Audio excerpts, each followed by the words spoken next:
Donc bonjour à tous, c'est Julien, bienvenue sur ma chaîne. Alors aujourd'hui, on va parler de lecture, car la lecture et l'acquisition de connaissances ou de savoir est très importante pour vous enrichir. Alors pourquoi j'ai intitulé cette vidéo pour vous enrichir, lisez des livres, mais pas trop. C'est juste pour souligner l'idée que lire uniquement des livres ne va pas suffire. Il va falloir derrière agir et passer à l'action. C'est un peu comme si je voulais me lancer dans la cuisine ou de la pâtisserie en lisant plein de livres de recettes, en accumulant plein de connaissances, sans jamais ensuite pratiquer, cela ne servirait à rien. Je pense que tout le monde comprend cet exemple. Si je me lance en pâtisserie sans aucune théorie, sans avoir ouvert aucun livre de recettes, je vais sûrement faire n'importe quoi. A l'inverse, si je lis plein de livres de recettes, que je les apprends par cœur mais que je ne tente jamais de les réaliser, je ne serai jamais un bon pâtissier.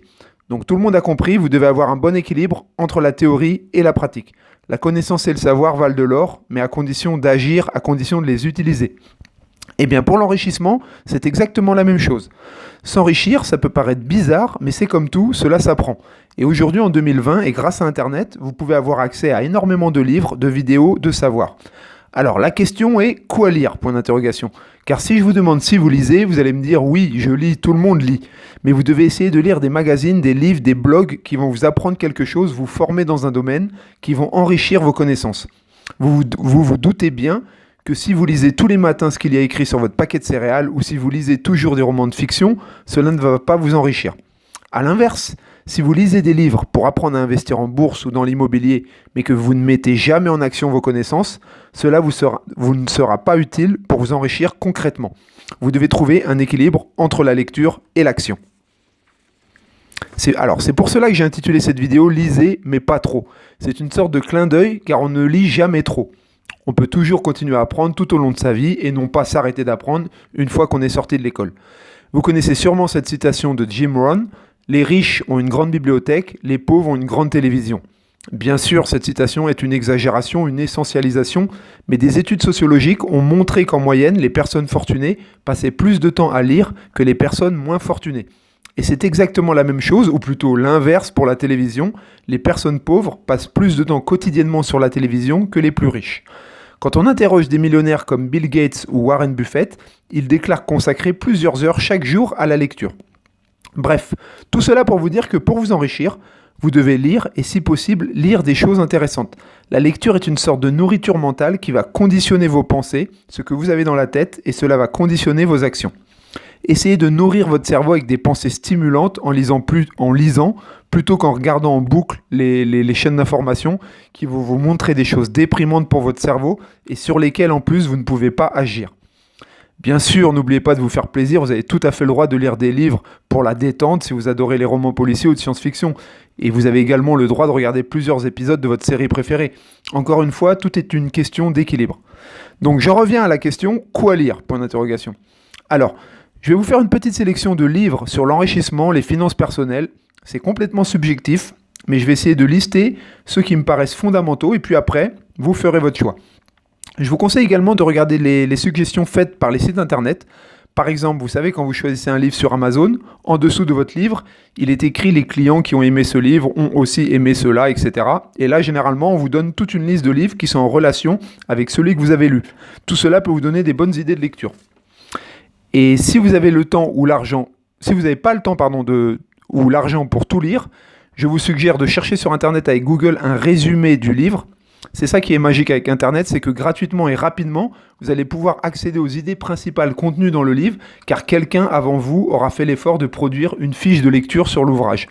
Je vous recommande par exemple l'excellent blog des livres pour changer de vie de l'excellent Olivier Roland, où justement vous pouvez trouver des résumés de livres orientés business, développement personnel, finances personnelles, etc. Et pareil, après la liste de livres dont je vais vous parler, je vous conseillerais également dans une autre vidéo toute une liste de chaînes YouTube qui sont intéressantes à suivre, car le savoir et les connaissances se trouvent dans les livres, mais également sur YouTube désormais. YouTube, c'est un peu comme la télé. Vous pouvez y trouver du divertissement et même des choses complètement débiles, mais également des choses hyper intéressantes. Donc c'est parti pour la liste des livres. Je vous la donne brute, mais je pense que dans mes prochaines vidéos, je présenterai certains livres un peu plus en détail pour le plaisir de partager et d'échanger avec vous. Et si vous avez des livres à conseiller, vous aussi, partagez avec nous, n'hésitez pas à les rajouter en commentaire. Donc on y va, je balance la liste des livres avec les auteurs. Vous pouvez tout retrouver sous la vidéo dans la description. Donc Tout le monde mérite d'être riche d'Olivier Seban, Père riche, Père pauvre de Robert Kiyosaki, L'homme le plus riche de Babylone de George Clason, Devenez riche de Michael Ferrari, L'autoroute du millionnaire de MJ de Marco, Soignez vos problèmes d'argent de Philippe Geoffroy, Stratégie de prospérité de Jim Rohn, de Millionnaire Next Door de Thomas Stanley, Les secrets d'un état d'esprit millionnaire de T. Harv Eker. Voilà, j'arrête là, je ne peux pas tout citer, mais par exemple, je vous conseille de commencer par les 4 premiers que j'ai cités.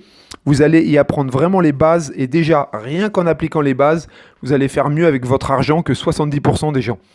Après, je vais vous dire quelque chose. J'ai lu pas mal de ces livres il y a quelques années. J'ai appris beaucoup car je partais de loin en matière d'éducation financière, n'ayant rien appris à l'école sur le sujet. Mais vous allez souvent tomber sur les mêmes principes qui reviennent souvent et que j'ai essayé de synthétiser dans mes précédentes vidéos où je donne des conseils pour vous enrichir. Donc c'est toujours les mêmes conseils de base qui reviennent. Dépensez moins que ce que vous gagnez, payez-vous en premier, faites travailler votre argent, investissez-le en bourse, dans l'immobilier, réduisez vos dépenses, achetez des actifs, limitez les passifs, multipliez vos sources de revenus, etc. Il n'y a rien de secret ou magique.